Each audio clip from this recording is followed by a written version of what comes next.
Hello, and welcome to this live stream of today's public meeting, brought to you by Downtown Grand Rapids, Inc. Please stay tuned, and we'll see you shortly.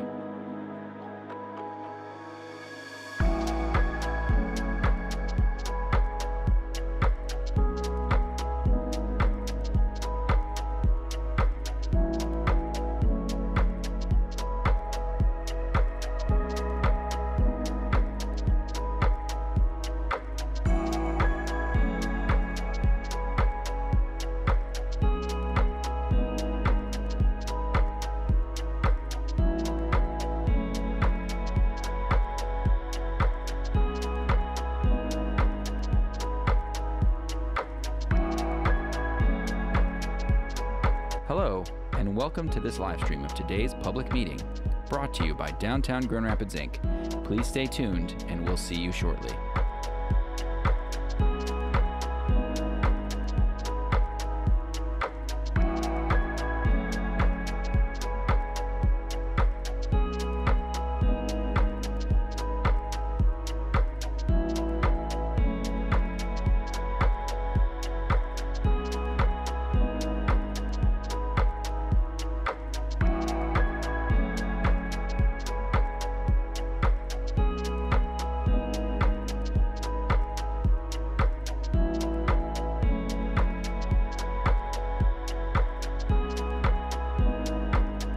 Hello, and welcome to this live stream of today's public meeting, brought to you by Downtown Grand Rapids, Inc. Please stay tuned, and we'll see you shortly.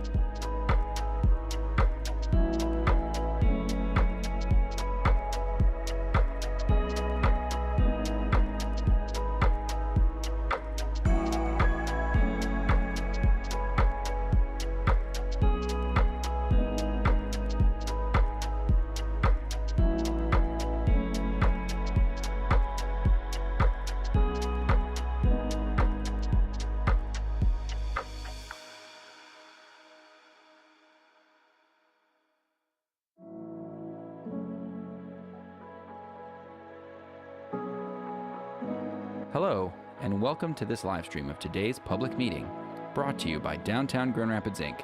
Please stay tuned, and we'll see you shortly.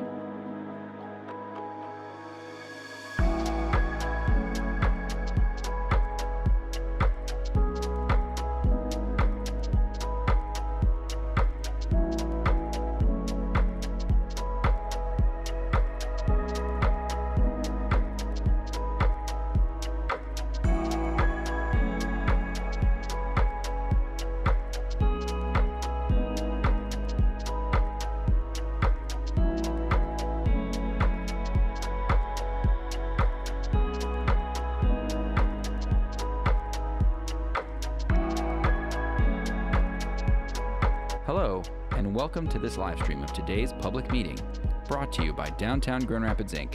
Please stay tuned, and we'll see you shortly.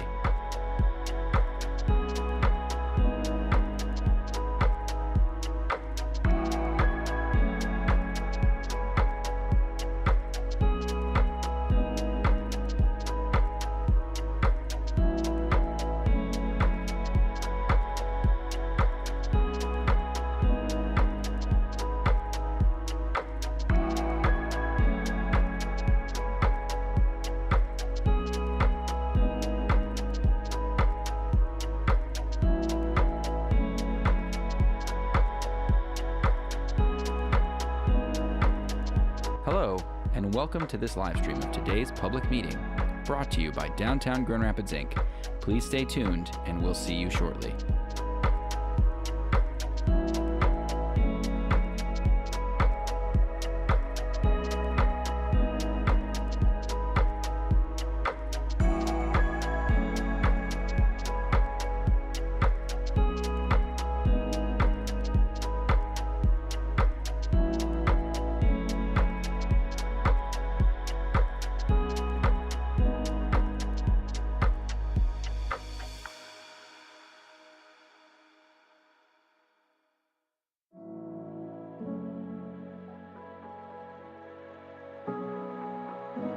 Hello, and welcome to this live stream of today's public meeting, brought to you by Downtown Grand Rapids, Inc.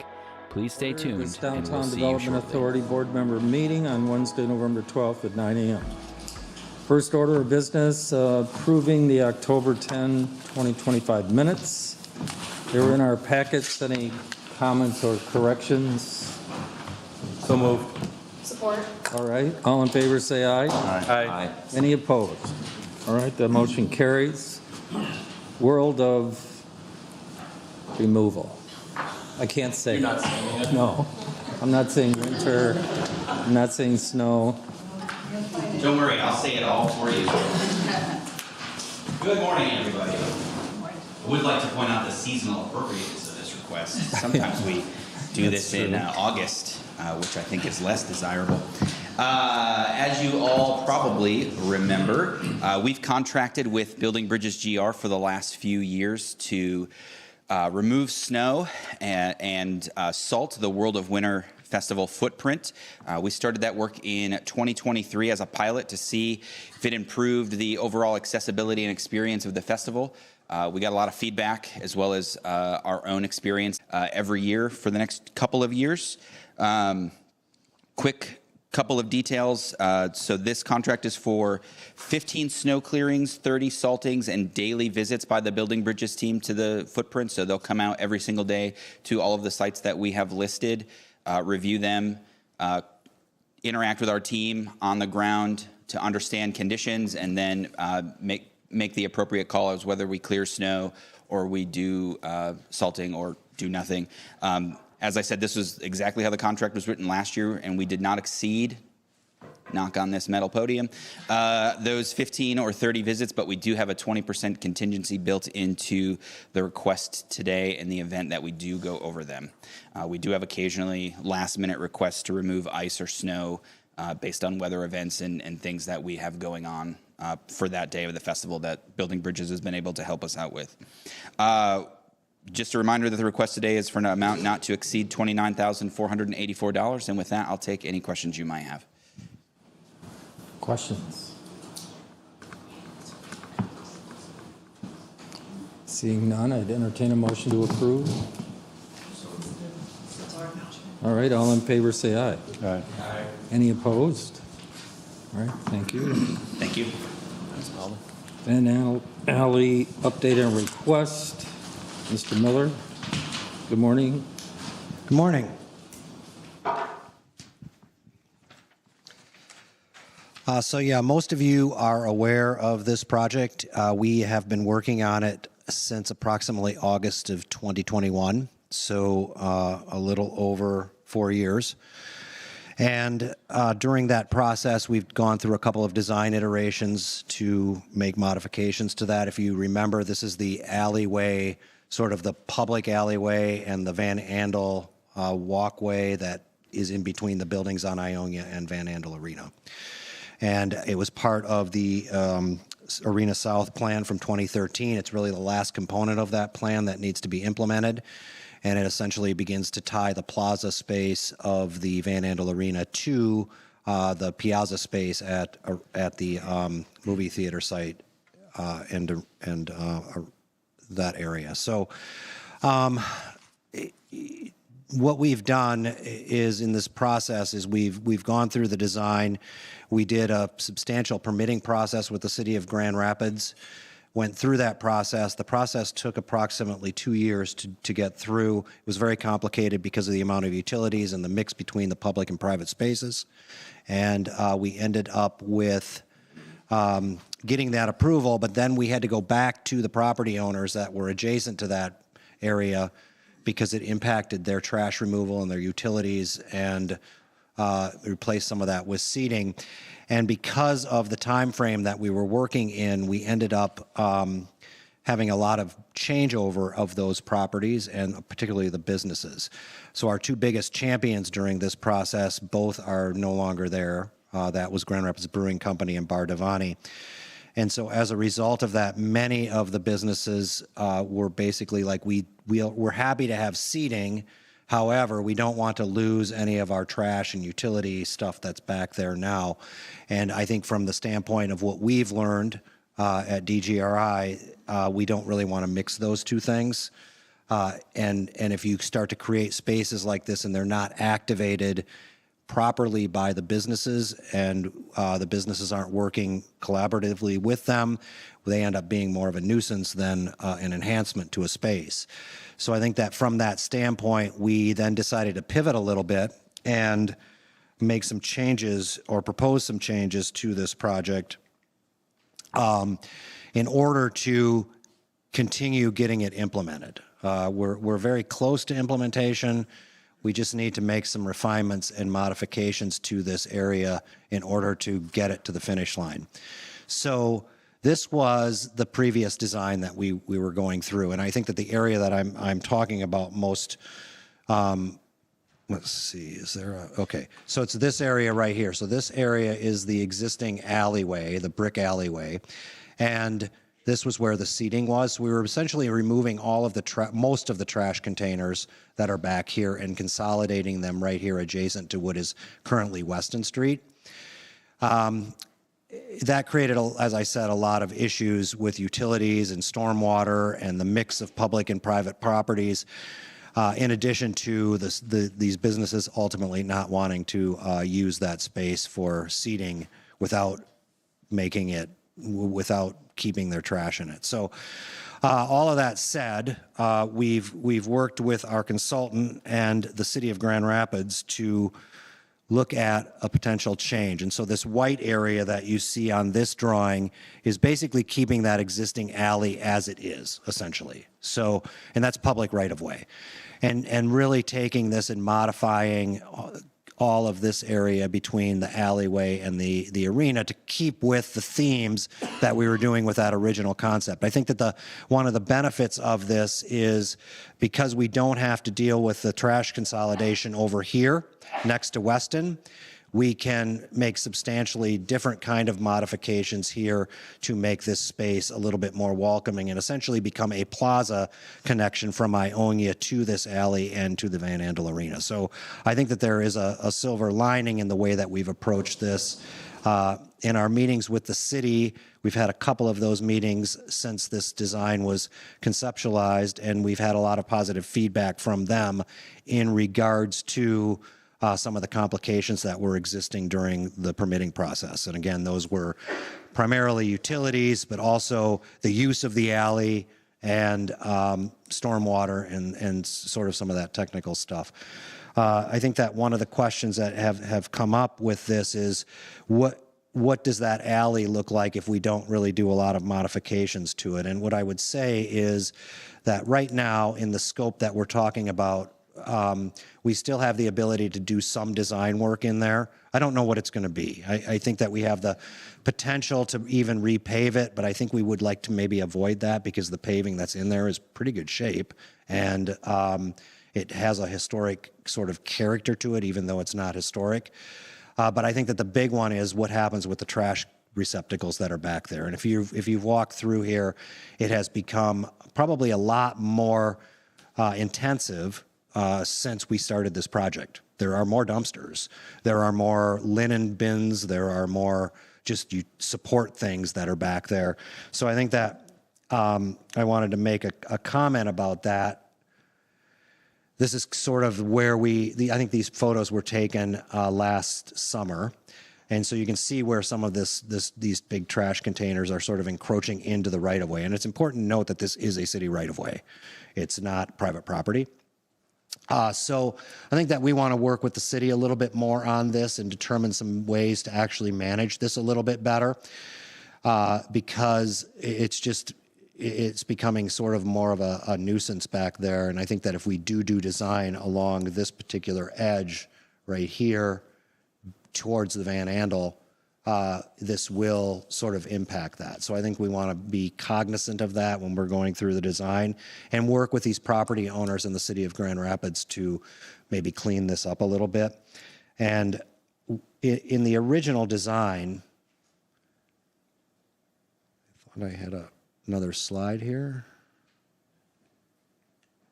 Okay, here we go. Whoops. It's delayed by a lot. Okay. All right. So in our original design, we were keeping some of the trash, but we were also having to mask all of the utility stuff. There's transformers, there's generators, there's a myriad of things back there. So what we were doing is using some steel fencing to enclose these things. And this was in the original design. So you can see how that was intermixing with some of the seating. Now that we're not moving some of the larger trash receptacles, we're going to have to look at these things a little bit more closely and probably expand them a little bit. But I think that those were in the original design. So I think that what we want to do is continue working on how that stuff can all coexist within that alley space and in that public right of way. And it's important to note that this alleyway is active in terms of loading and unloading and even people moving into their residential buildings. So it obviously has to stay open and accessible for that work. So this scope change, as it is outlined in the memo, is for a fee with MKSK, who has been leading this design for the last 4.5 years, to increase their contract by their fee is $144,500. We're adding about a 10% contingency to that to bring it up to $160,000. That is with an eye toward the permitting process, which is sometimes unpredictable. So we want to have a little bit more funding in there as we approach that and make sure that we're covered so we don't have to come back and have another discussion about this as we go through the process of getting a permit. And I think with all of that said, it is still tenable to get these drawings done in about 8 weeks, start the permitting process, and then move toward bidding it and ultimately construction. So I think that that's still tenable within the first quarter or the late first quarter of 2026. So I'm happy to take any questions about that from you. Yes, Mr. Mayor. Yeah, Mark.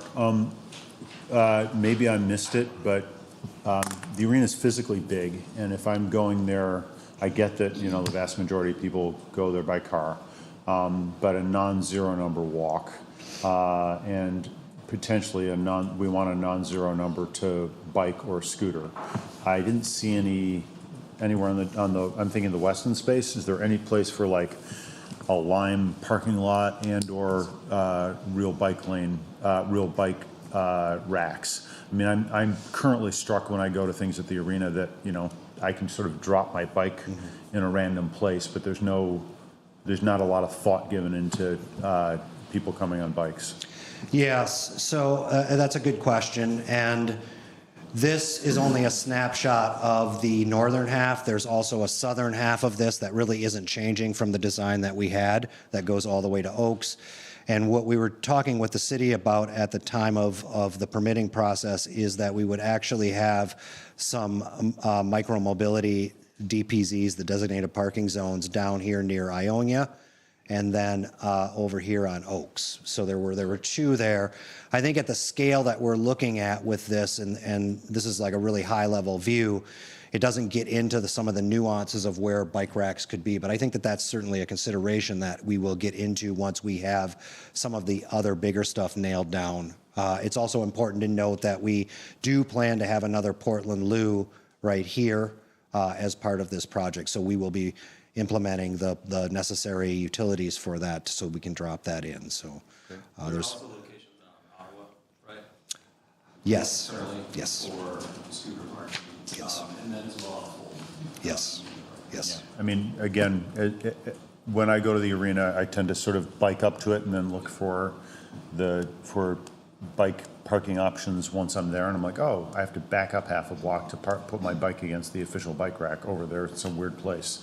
Like, I think there are things you can scatter set a lot more effectively. I mean, it's not a parking ramp, right? You can have 5 Right. places to park a bike around something the size of the arena, not one. Yeah, I think that's a good point. I mean, scattering them a little bit more is probably better than trying to consolidate them all in one spot, because it does create some other issues if we are throwing everything in one place. So remind us, what was the original intent? Are we hoping to do events in this alley?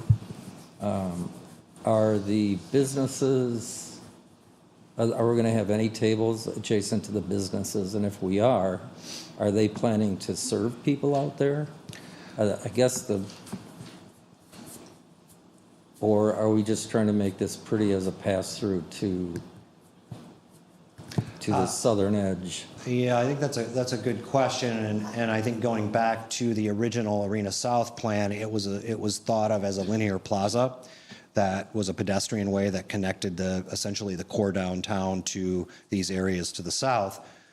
I think as it evolved, we really got into doing a lot of different things there. So in terms of activations, yes, I think that there's been a lot of conversations with the arena folks about what they could do in there.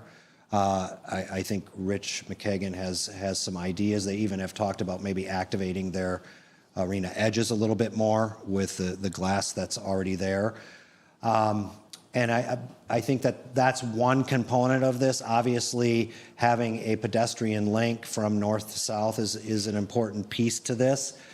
I think having the connection from Ionia into it is an important piece, especially because that becomes a much more green, enhanced plaza space that could be used for events. So I think that there is a desire to continue to think about doing events there, especially from the arena standpoint.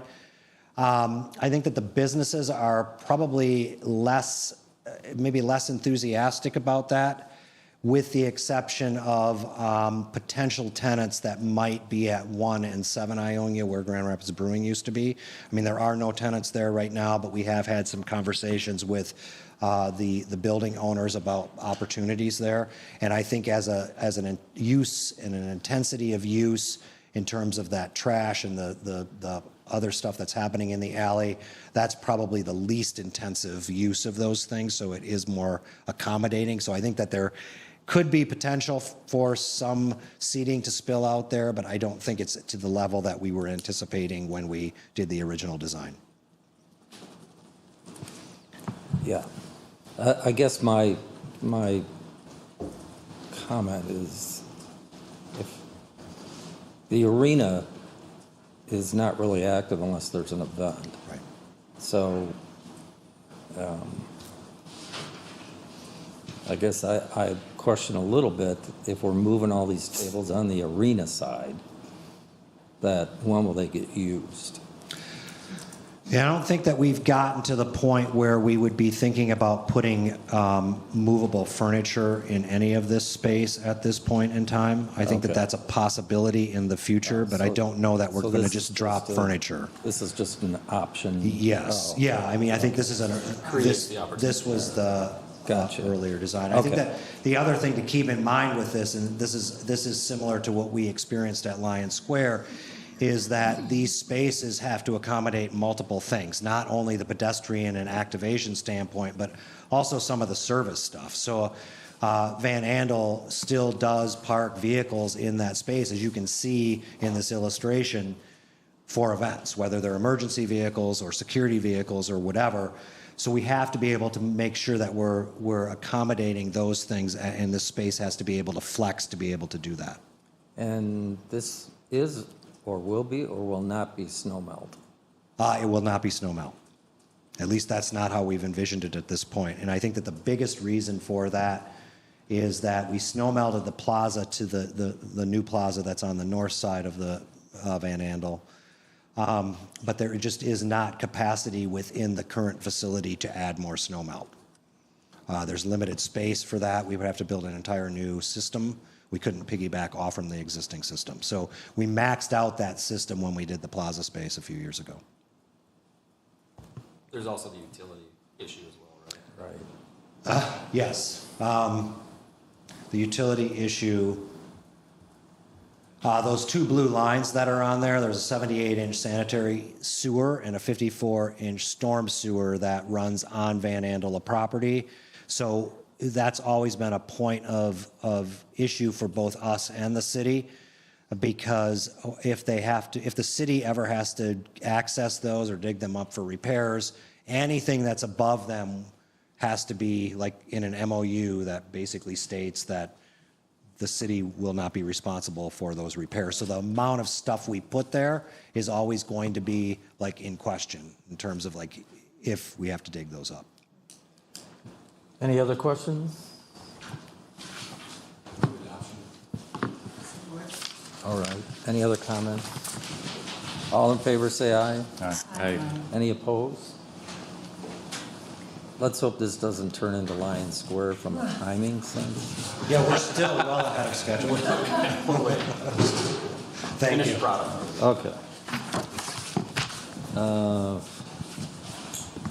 Next, Return to the River.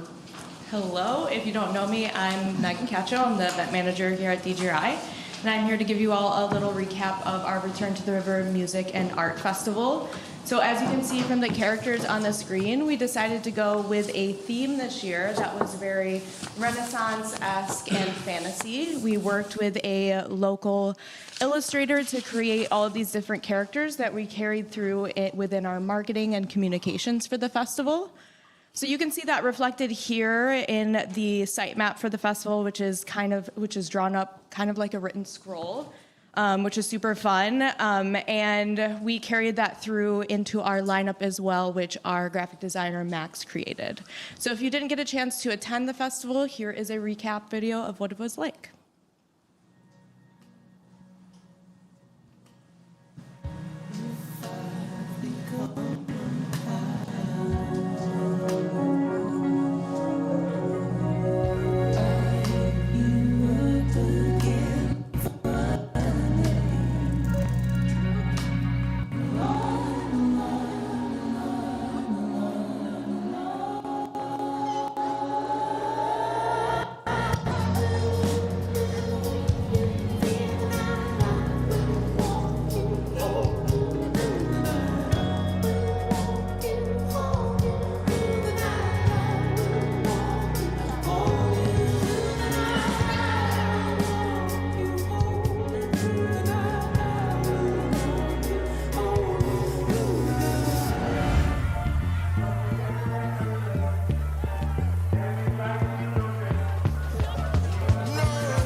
Yeah, our video team killed it on that video.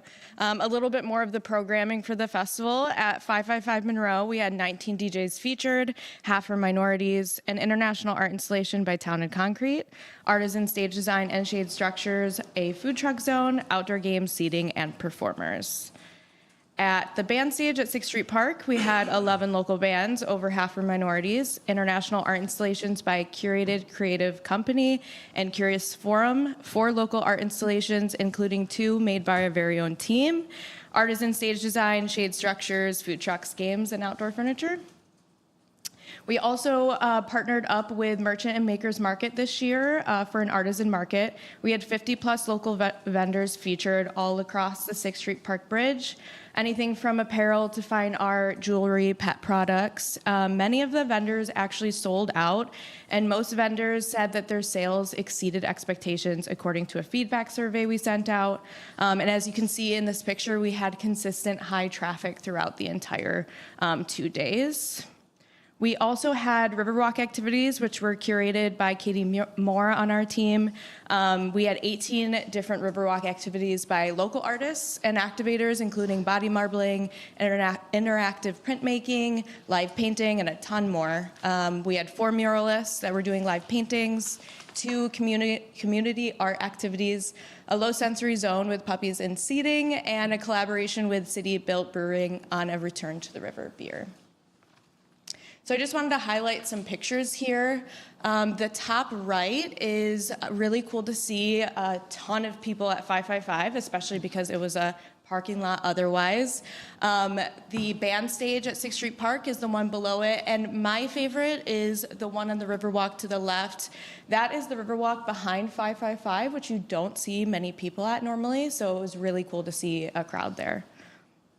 And a couple additional stats. We had 16 food trucks, 5 food carts and tents, 13 circus performers, and out of every single booking we had was a different genre of music. And a couple other cool pictures. The picture from the middle is our very own Furbert. So Pia on our team created Furbert, and he actually turned into a wizard this year, and he had a quest where kids could go and win a prize. Another cool thing is this bottom left picture, Pia on our team also painted that piano we put right next to the river, which is really cool to see people playing. And our art installations, our big ones from this year. One I really want to highlight is the bottom right. So Pia and Trevor from our team actually created that from scratch, fabricated completely in-house. It was an archway that they put a Mr. Hose into so you could get cooled off as you got underneath.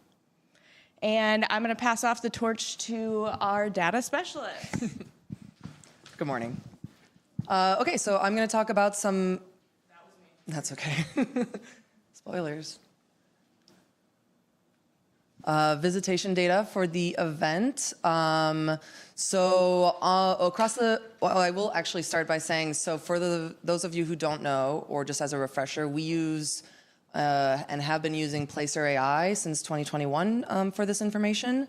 That is a location analytics company that basically uses cell phone location data, aggregates it, anonymizes it, and allows us to kind of look at this stuff. That's become an industry standard for us and for others in our industry. We feel really confident in a lot of this information. It's the best tool that we have. So another thing I'll also mention is that we use the same geography this year as we did for previous years, even though Canal Park was not in use this year, so that kind of will give some color for the fact that we actually have pretty high numbers. Around 6,700 visits, pings to this geography on Saturday and 43 on Sunday. That is about a 43% increase from the previous year and a 27% increase from 2023. So that's a great increase. We also very loosely estimate that between 2,000 and 9,000 kids also attended. This is an estimation we make based on census data for these pings, whether or not those are families. So that's why there's such a large range.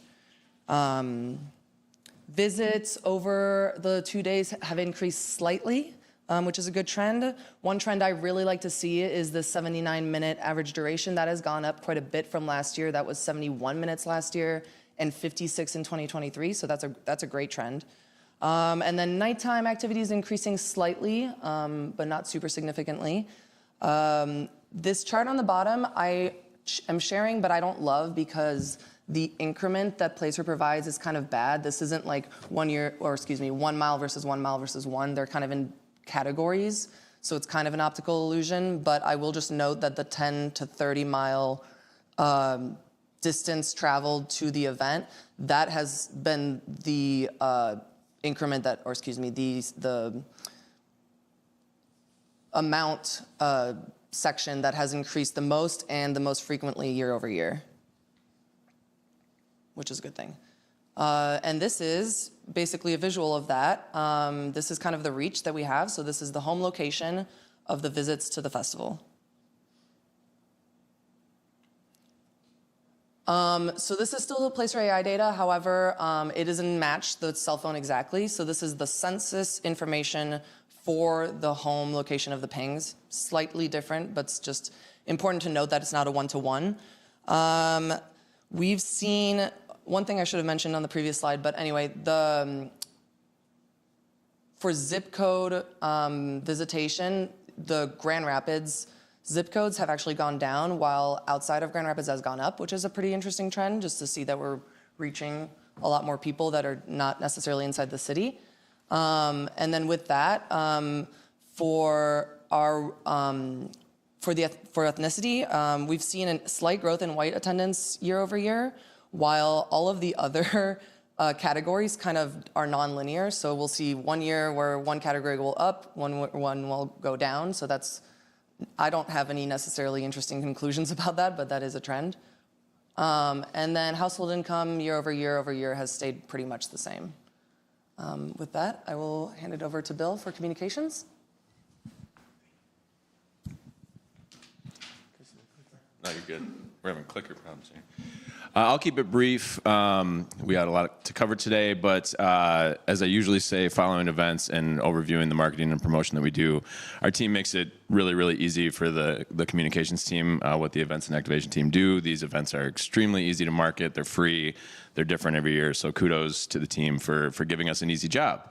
A couple main points on this stuff for this year. We leaned away from paid digital targeted advertising. That would be like paid sponsored ads on social, banner ads on search, even stuff like YouTube pre-roll ads. We've just been looking at the data on those and the investment levels on those, and we feel that pivoting more towards micro influencers and local influencers is a bigger bang for our buck. We're getting more sharing, more reach. It's a more authentic message coming from an actual Instagram user or a Facebook user than seeing a sponsored ad, kind of come into your feed or block your algorithm. So we lean more into that this year. One other note, kudos to Nancy on our team. She decided last year to start an Instagram channel for Return to the River independently because we had so much marketing material flooding through our normal channels during that time. So I think we're up to 4 or 5 new social media channels under Nancy's purview, but it's been a great success on that side of things. It gives a place for people to go not only for the promotional aspects of the festival, but we've really used those channels to communicate information around logistics, schedules, lineups, et cetera. So we'll continue to push that way. I should mention on the third bullet down there, the 11 unique influencer partnerships. We work with a firm that essentially will put out like a promo summary of the festival, and influencers can select to participate if they're interested in that. So we give them some guidelines around the stuff we want them to highlight, but we really want them to use their own personality and their own following to promote the festival. So that's been great. Lots of engagement, lots of video views, and when we get our report back for that, we usually exceed the industry standard for what people are clicking on and how they're engaging with posts. So that's always good information to see. And then Accesso VIP, we've been working with Yeli for a few years now. Some of you probably know her. She's very prominent in the community and a great connection to the Hispanic community here in Grand Rapids. So we do live interviews with her. She'll do behind the scenes of the art getting set up. She'll be on site day of the events, really promoting the feed. So all that to say, we're trying to push some of our investments in marketing more towards local on-the-ground social media users. We find that to be a better use of the funds than just paid, targeted, sponsored ads. Everybody sees a million of those on a daily basis, so we wanted to stand out a little bit. Chart on the top just shows you, I wouldn't expect you to read that, apologies for the font there, but that just shows video views specific to the weekend of Return to the River and a couple days leading up. So when we see people actually viewing our videos all the way through, or at least engaging with the video for half the time, that's a really good sign that our content is connecting and that it's getting the word out to people. So we love to see a spike like that around the festival. Bottom right is we lean on the Review magazine, especially when we're promoting live music. So that's a live music interested audience. So we did the lineup there for the August issue to lead up to the festival. And then we got a lot of great local news coverage, good spread across the various medium. So yeah, just all in all, it was, as I said, it's always an easy festival to market, but we've seen the engagement sort of increase year over year. Happy to see the attendance increase as well, and happy to answer any questions about our promo efforts if you have any. Question? Yes, sir. Yes. First, just a comment. I mean, I think I love to see the event grow, great art, great attendance. So I think it's a real plus. My nit, probably from my Dutch heritage, is it looked to be a pretty substantial stand of weeds along the Riverwalk. Yeah. Does anybody go through and cut all that before an event like this, or? You know? Yeah, so we do have our ambassadors come out and help us with that. But man, they grow like weeds. And we really try, and there's just a lot there. So we did have a potential collaboration with WMCAT to do the river cleanup that day, but that fell through. So hoping to continue to make that collaboration into next year. Any other questions? Any other questions or comments? More of a comment, and that too caught my eye, so I appreciate the member sharing that. But also for the member, just to make sure that for his constituency that he noticed that almost a third to 40% of the attendees were coming from outside the city but within the county. And so the DDA activities continue to be a great investment for the county. Don't want that point to get missed. Thank you for that. Is there any thought of expanding it? How so? Are you gonna help work with us? You wanna join our team? I ask this every year. Expand back in Park. What would be your Well, thoughts I on mean, expand expansion? it to more, the duration, Oh, to like more than one length of time, weekend. like another day. Yeah, or 7. Or, wow, how much money you got? It is something we've looked at. I mean, I think it comes down to, jokes aside, budget, capacity. While it is a 2-day event, there is a lot that happens, and you get a snapshot here, but the amount of events, activation, et cetera, that go into it. But certainly, and especially with the direction of the board, that is something we could look at. Yeah. Would need a little bit of runway to pull it off, and but yeah, it's something we can continue to evaluate. Yeah, this can totally be a parking lot discussion, but historically, of course, the river cleanup has focused on trash. And it's been done by environmental groups. And so I think there might be space to call that a river beautification event. But, you know, there are budget questions.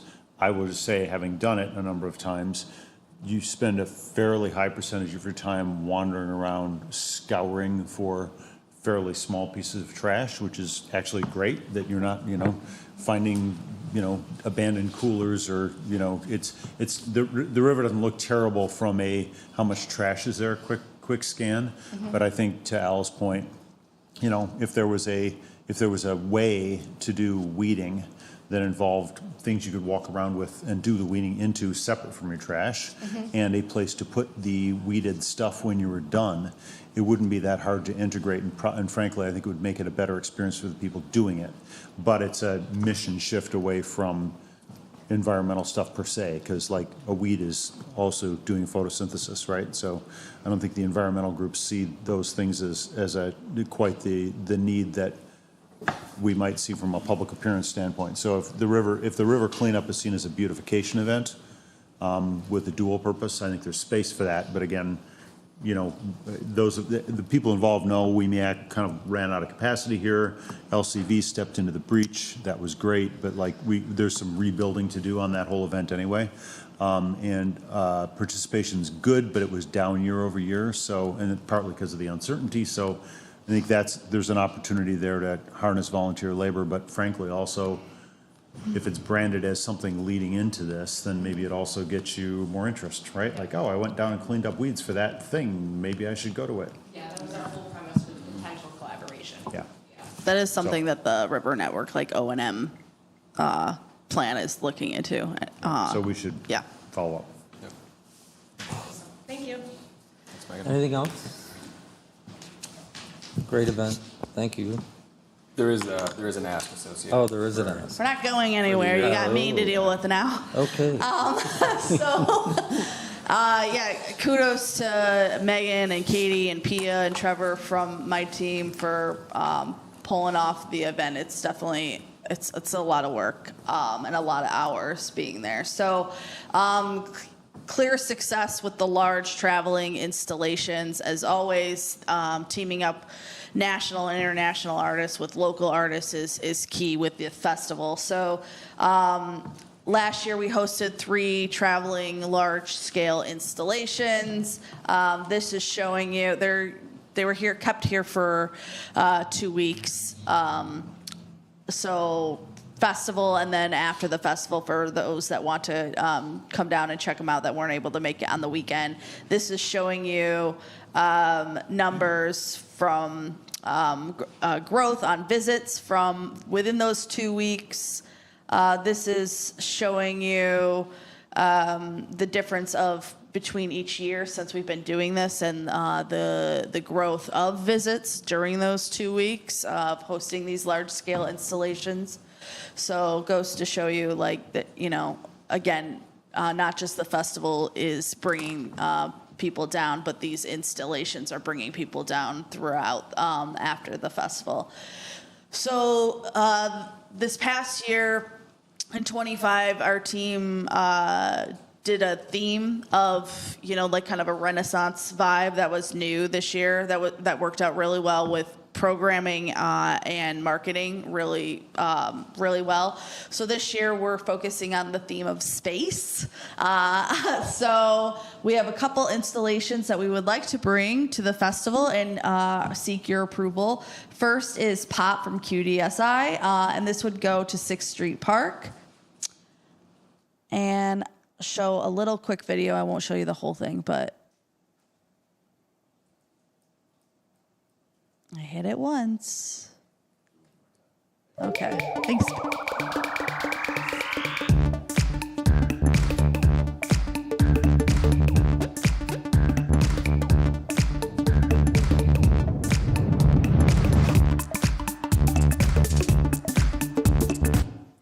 So the gist of it is they're interactive, light, inflatable, like kind of Jack in the Boxes, but they're really fun, like alien vibes. So we've never worked with QDSI before, and I'm looking forward to working with them.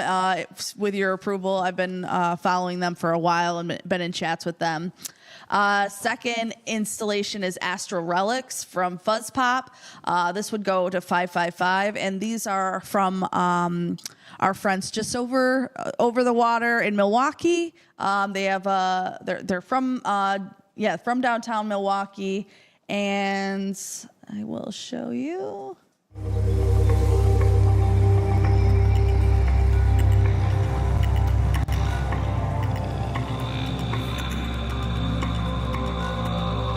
So they're large-scale, inflatable, like alien-esque installations. It has sound and also like a fog machine that creates a total alien-like Mars vibe as well. And both of these installations are great, both during the day and night. Are you laughing at vibe? Get it with the vibe, Tim. Alien vibes, yeah. So it's very fitting for what's going on in the world right now with aliens, right? So those are our asks. There's a financial ask to you today to fund these 2 traveling installations that would be housed here for. It's about a 1.5 to 2 week time frame, typically, and we're working with them on those dates now. The ask is not to exceed $81,000. Right. Any questions on that? Is this in line with what we've spent previously? Yep. Last year was 80, and this year just a scotch. All right, I'd entertain a motion to approve. So moved. Support. All in favor, say aye. Aye. All right, motion carries. Thank you all. Now, thank you. All right, number 6, draft of the river art presentation. Yeah, so back in spring of 2024, we started this journey of creating a public art plan along the Greenway and put together a steering committee. Member Dunn is a part of that. And in July of 24, we came to you with a financial ask to support moving forward with this plan, hiring the consultants MIG and CPG through the direction of our steering committee. We had a lot of proposals, and we were most impressed with this collaboration. They have a lot of experience putting together plans like these, and we were really excited to work with someone that can help set the tone and bring our community to the next level. The steering committee was also very interested in a department that they have, which is the Native Nations Building Studio. It was very important to the steering committee that we work with and acknowledge the history along the Grand River Greenway as a historical site for our Native and Anishinaabe community because it is so historical. So you'll see a lot of those recommendations and interweaving in the plan, acknowledging our Native community and these historical sites. Along the way, we've come to you with a presentation and an update just on community input. And after multiple draft revisions of the plan, we put it out to our steering committee and some of our partners. We heard a lot of feedback. We tried to address that feedback. And here we are today coming to you with an update of the draft plan. We're not looking for a motion or anything, but we want to bring you along and include you on where we're at today. And we can still, make necessary changes as well before future adoption. So with that, I want to pass the mic over to Ann and David from our consultant team. And yeah, thank you all. Thanks, Kim. Yeah. It's going to be in charge of that. Good morning, everybody. I think this presentation is a great dovetail to that prior one as it really builds on the amazing cultural activations that are already happening on the riverfront. So today we're thrilled to present a plan that blends public art, community identity, and regional investment with the already existing great programming that's happening.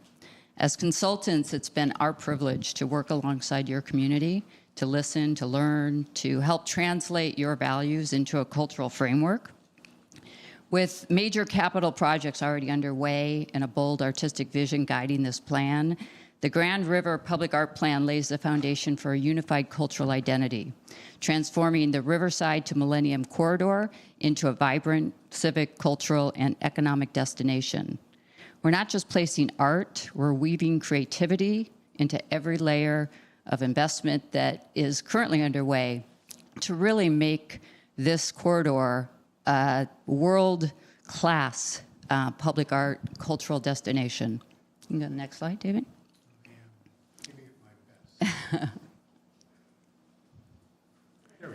You can go to the next slide.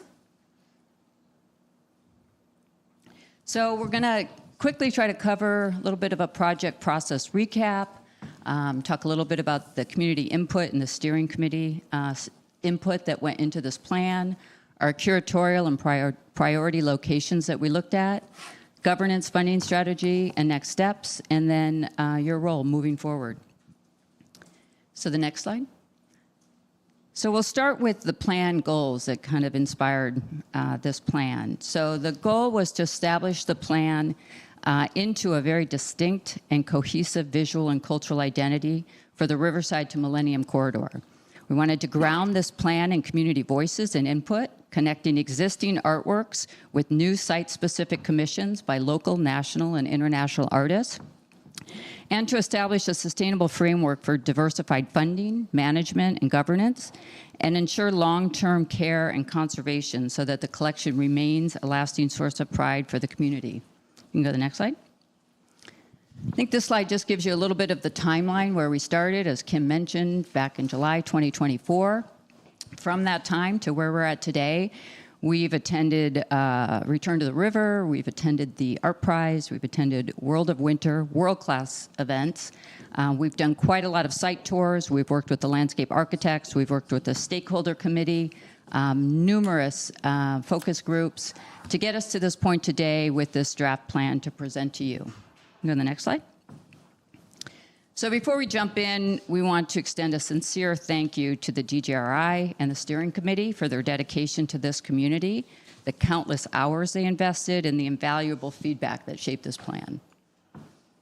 This plan reflects the commitment of that team, the community, and we hope is creative, inclusive, and will create a connected waterfront. So the planning process involved deep community input. We conducted, as I said, dozens of interviews and focus groups. We collected hundreds of responses through public questionnaire. We engaged the broader community through public events and collaborated with the indigenous leaders and tribal representatives, as Kim referenced. And we coordinated closely with both city and county leadership and worked hand in hand with cross-sector steering committee throughout this process. So it was our intent to make sure that this plan had broad community ownership, and we wanted to produce a plan that reflects those shared values. So next we'll share what we heard from the community. You can go to the next slide. So what's missing? This is what we heard from the community. We heard loud and clear that currently there's no unifying identity between Riverside and Millennium. That the existing artworks often feel disconnected, lacking visibility, interpretation, and cohesion. High traffic parks and public spaces aren't being used currently as cultural corridors. There's no consistent system for maintaining the already art in place. We heard that loud and clear. And there's no formal structure for governance or long-term funding. So this feedback shaped the core strategy. This plan not only responds to what's missing today, but lays out a bold vision for what the riverfront can be. So the next slide, what the community wants. People want this to be a cultural corridor that celebrates local stories and talent. They ask for art that reflects the diversity and the identity of the region. There's a desire for riverfront spaces that spark pride and invite people in. Residents want a walkable, connected experience with wayfinding, interpretation, and interactive elements.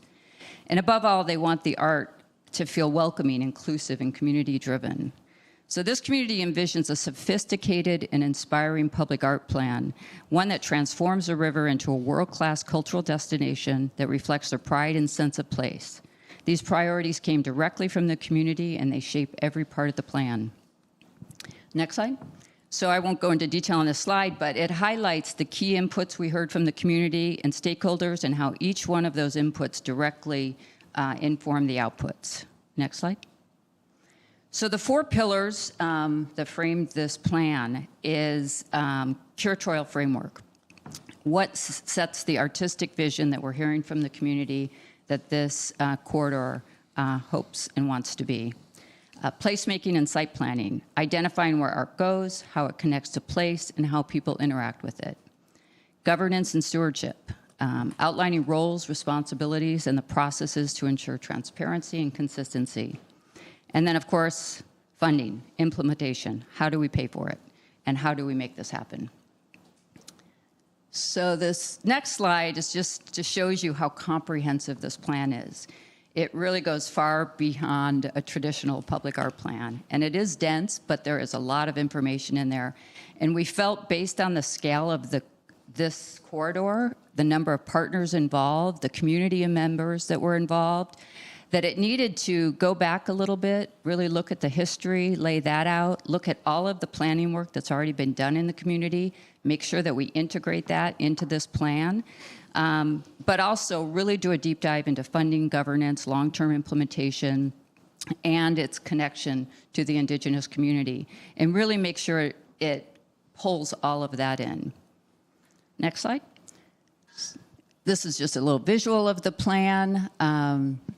You can go to the next slide. So we want to spend a little bit of time on the curatorial framework. You can go to the next slide.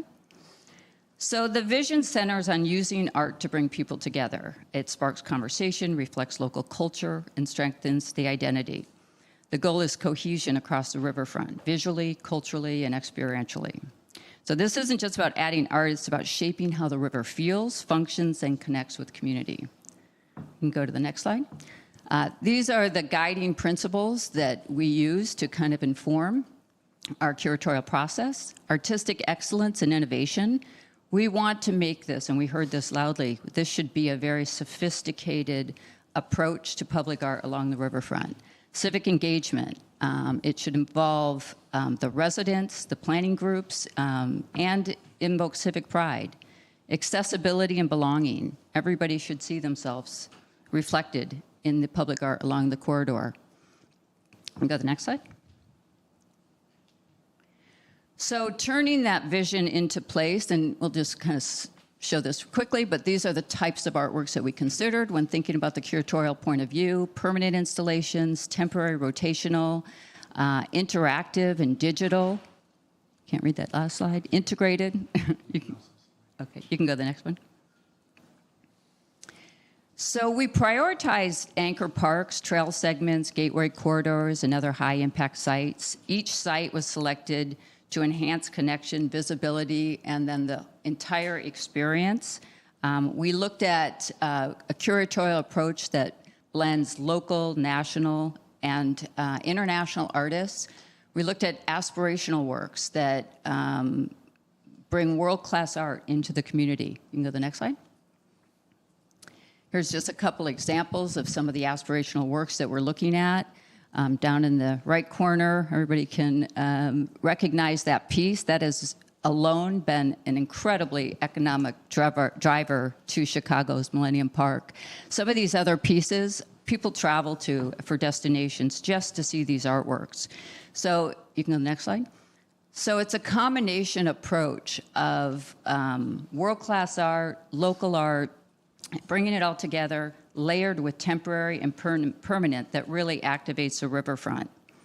So we started our kind of placement study by we conducted site walks, we looked at scale, flow, visitor experience for each location, collaboration, we worked closely with the landscape architects. We did a material study where we considered the environmental conditions along the riverfront, a placement review ensuring alignment with curatorial vision, and every site was chosen with purpose to support a cohesive, inspiring, and walkable plan. So here you can see the map of the river side to Millennium Corridor, and these are the specific kind of locations that we highlighted in the study. You can go to the next slide. So we'll do a little bit of a deep dive with Canal Park. Each one of the sites includes this kind of priority placement plan along with a curatorial view. So you'll see in the full study that each site includes a gateway element that we hope will be cohesive across all of the riverfront locations. So as you're walking through this corridor, it really feels like a very cohesive, thoughtful, connected plan. We looked at materials, as I mentioned, things like Corten steel and stone that work really well in these types of conditions. And each location is rooted in the history of that location. So from a curatorial standpoint, we looked at what was, what each site had in terms of meaning to kind of think about the types of artwork. These are just suggestions. This is not placed types of works. These are really just inspirational for the consultant that potentially will eventually kind of come in and curate the spaces. You can go to the next slide. So with that, I'll hand over to David.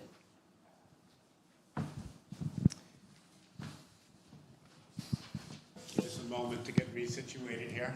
Oh, thanks. So thank you, Anne and Kim. Let's turn our attention now from art to governance and funding, how we manage it and how we pay for it. So for governance, we recommend the formation of a Grand River Artworks Committee to oversee artist selection, project approval, community engagement, and maintenance of public art on the river, and to serve as the primary voice of the community. In other programs, this would be a public art board or a public art committee, but this plan is multi-jurisdictional and draws on multiple partners and stakeholders, so it needs its own governance structure. The Artworks Committee would be selected on the basis of community representation as well as specific qualifications, and it would coordinate among the various agencies and stakeholders and be responsible for assuring accountability to the plan. Next slide, please. As you know, commissioning and maintaining public art are highly technical fields. They require professional management. DGRI has been that manager de facto for public art on the riverfront and has been very successful at it. Ann and I agree that DGRI staff has done an extraordinary job of stepping up to learn how to do public art of all different kinds and has developed an incredible capacity to do this technical work. So DGRI, we believe, should continue in this role for an initial time period, working with the Grand River Artworks Committee. And so managing in this context, in this plan, means implementing the plan, ensuring policy adherence, maintenance, fundraising, education, impact measurement, and other tasks. But DGRI is not an arts agency and has a track record of spinning off successful initiatives to other agencies. Next slide. So the Grand River Network, we believe, should become the long-term management and oversight body for public art on the river, which would be especially advantageous if dedicated funding for greenway development, maintenance, and activation can be put in place, which I know is one of the objectives. A key advantage of this transition is that it creates a permanent mission-driven structure that links public art, environmental stewardship, and community activation. Next slide. Now, the city and county were not official clients in this public art plan. DGRI has been the client, but both the city and the county were key stakeholders in the process and served on the steering committee involved throughout, and they asked for recommendations regarding their role. So the plan calls for both city and county to be ongoing collaborators with DGRI and the Grand River Artworks Committee for curating, approvals, and helping maintain artworks on their property. Also to develop sustainable funding and staffing to support the work. Next slide. So looking now at the funding recommendations, implementing this plan and fulfilling the community's vision for public art on the riverfront will require an ongoing funding effort. We recommend conducting a capital campaign over time for specific artworks and for program management costs. We anticipate that many artworks will be funded by multiple sources, foundations, corporations, donors, grants, developers, and the city and county. Monies raised would be deposited in a public art fund, and fundraising will specifically include maintenance costs, so donors and the community will know that this less glamorous need is being handled as an integral part of the overall effort. Next slide, please. So where do we begin? In the first 2 years, standing up the Grand River Artworks Committee, operationalizing DGRI's role in management, launching the Public Art Fund and beginning a capital campaign, developing a maintenance and conservation plan. This would include both existing and future works, piloting initial artworks and activation projects. There are some that are already in motion, and advocating for city and county funding policies, which is, we know, part of the upcoming cultural plan project. And now let me pass back to Ann to close out our presentation. Thank you. Again, I just want to give a little bit of kudos to Katie, Kim, Catherine, Mark, driving this, and also the already existing inspiration that they are applying to the riverfront. They are like no other team that I've met. They have a go-getter attitude. They are aspirational, and it has been a pleasure to work with them. For you, what I ask is that you really read the plan, really think about the plan, really think about how you can champion this plan. It's going to take a lot of sweat equity. It's going to take a diversified funding approach. We can all recognize the political atmosphere that funding is not certain. We have to really think about multiple ways that we can get this done. Because the benefit, and we've seen it in cities across the country, the cultural benefit of a strong public art program is huge economically. So it will draw, you're already doing amazing things to draw people. This will take it to another level. So we look for your support near term as we kind of implement some of these first steps. I know that there's more conversations to come as you dive into the plan a little bit further. We are available to answer any questions and, of course, work with the team to ensure that we get a final draft that meets everybody's expectations and goals. Any questions? Questions? Or comments?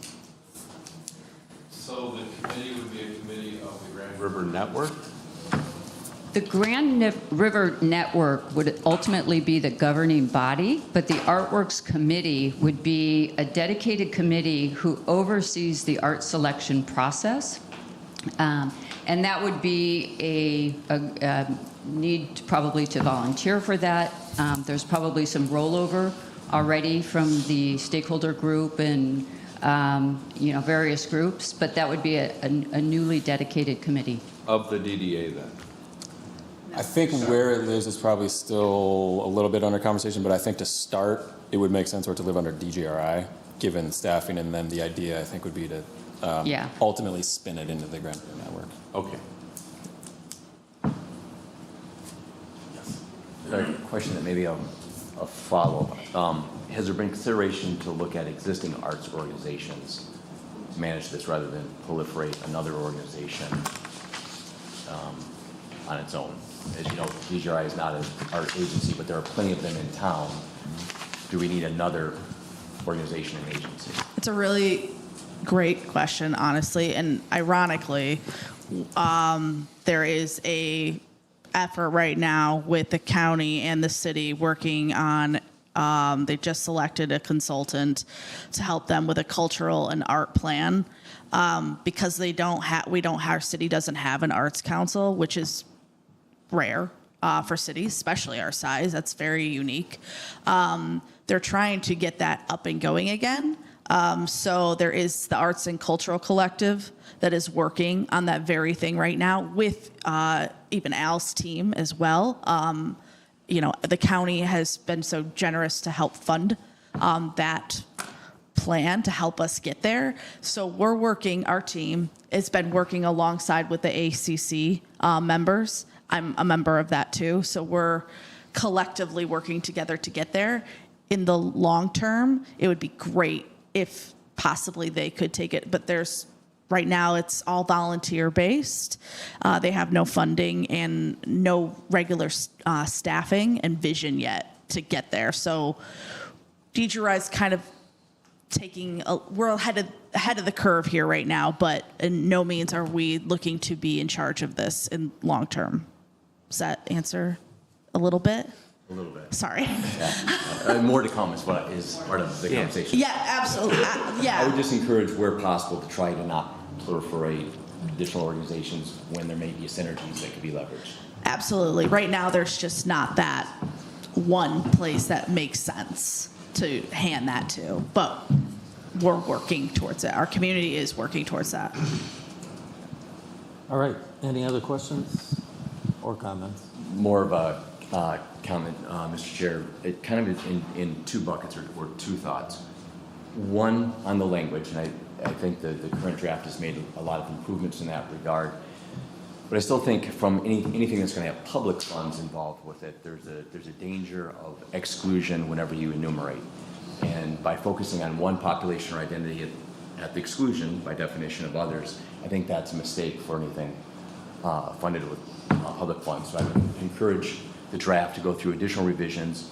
There's a lot of wordsmithing options and tools to get the same sentiment and values expressed without being exclusionary.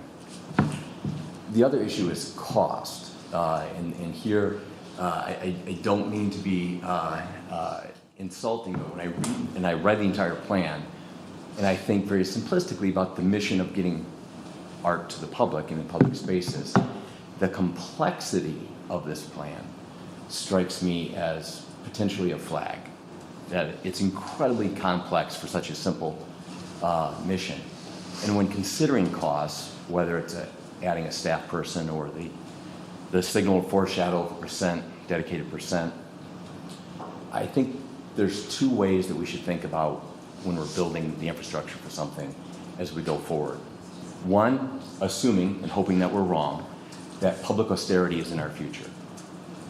And so building stuff that can be sustainable with a very light infrastructure without it degrading is the ideal. And if you can layer on optional add-ons, additional stuff, nice to haves, that's the way to do it. But to build it so that it's durable and resilient and anti-fragile. And when I look at that with a, hoping that I'm wrong, but feeling like there's public austerity ahead, I have a lot of concerns. This would be half executed, it would end up being more of an eyesore because it wouldn't be able to be maintained, or it would be vacant. You mean there'd be weeds there? There'd be weeds there. And nobody would want that, right? Because then when a time when a city needs to come together, that space actually works against us. So if we build it in a way anticipating potential tough times, hoping they never come, it could actually end up being something that we really lean on in tough times. Yeah, go ahead. I just want to respond real quick. The way that we built the plan, too, is if you can kind of see, there's a little bit of a pull-out section for the priority placement and the curatorial framework, and that was intentional. And we also included in our implementation strategy a layered plan for curation, starting with kind of gateway pieces that could connect the corridor without much more investment, because there's already quite a lot that Kim and our team and Katie are doing that's amazing. So you can layer this approach in a way where you're starting to build excitement, show cohesion, and then as funds become available, start to, plot in more permanent pieces.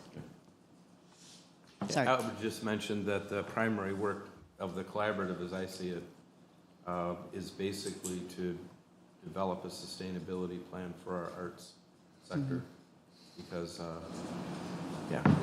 something like that is really needed. That's all I'll say. I have to leave because I chair the Smart Zone.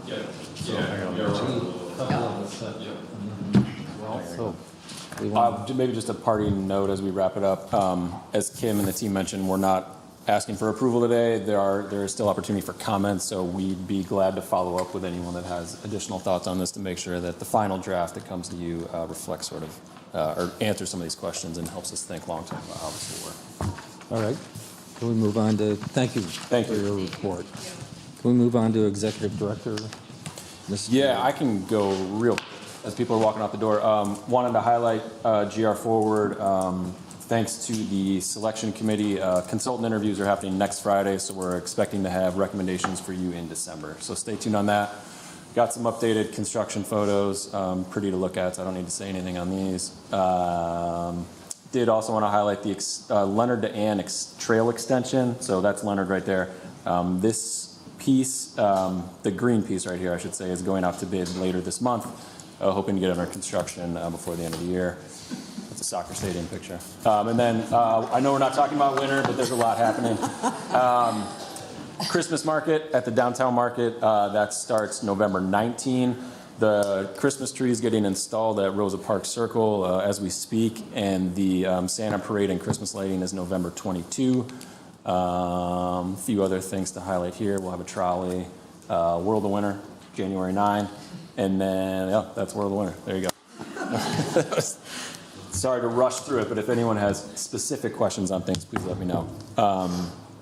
Yeah. All right. Thank you. Any questions for Tim? All right. Public comment. If there's anyone in the audience that would like to step forward, now is your opportunity. Seeing none. Board of Directors discussion.